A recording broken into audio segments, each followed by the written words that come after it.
Sabe o que costuma ser pior do que um governo ruim? É um governo que não se entende.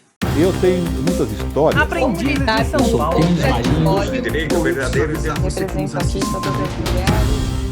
A pandemia já tem mais de um ano, as medidas de distanciamento social já têm quase um ano, e há mais ou menos esse tempo, os governos ainda não conseguiram entender a pandemia.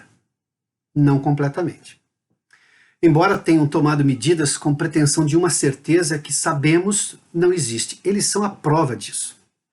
Já houve de tudo. Fecha, prende, arrebenta, abre e fecha de novo, bandeiras de todas as cores para graduar as restrições sociais, campanha contra o fechamento sob acusação de ineficácia, liberdades maiores no período eleitoral do ano passado e restrições mais fortes logo depois do resultado das eleições. Nós vimos isso. Os governos, e isso não se restringe ao Brasil, foram dúbios em tratar do tema e quando não há planejamento sério, vem o chute, o improviso de afogadilho. A ciência foi monopolizada por um grupo e se tornou arma contra outros grupos que apenas argumentavam com uma tese contrária. Ciência se faz com contraditórios. Não tem sido feita assim no debate da pandemia, nem aqui nem no mundo. Mas vamos nos ater apenas ao caso brasileiro. Por exemplo, ele já é suficiente.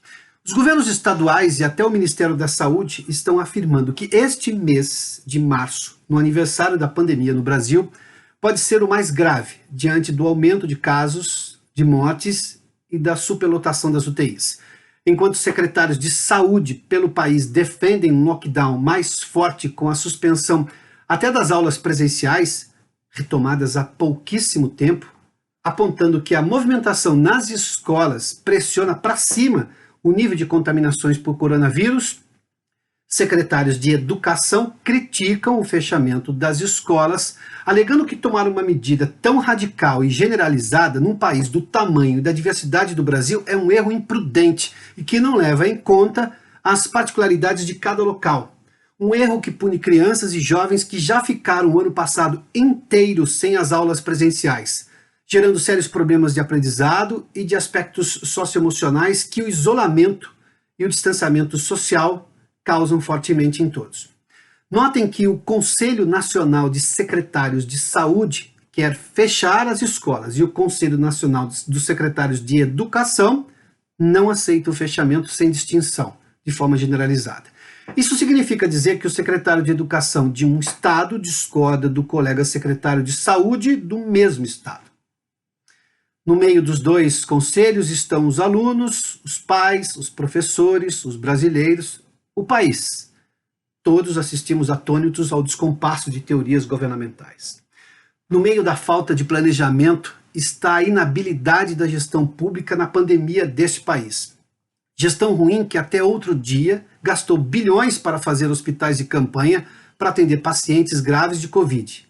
Gestão ruim que fechou os mesmos hospitais muito antes do que agora prefeitos e governadores chamam de um momento mais crítico das contaminações e do agravamento dos casos da doença. Até hoje eu achava que a politização da pandemia, da ciência e até de remédios era o que de pior poderia nos ter acontecido.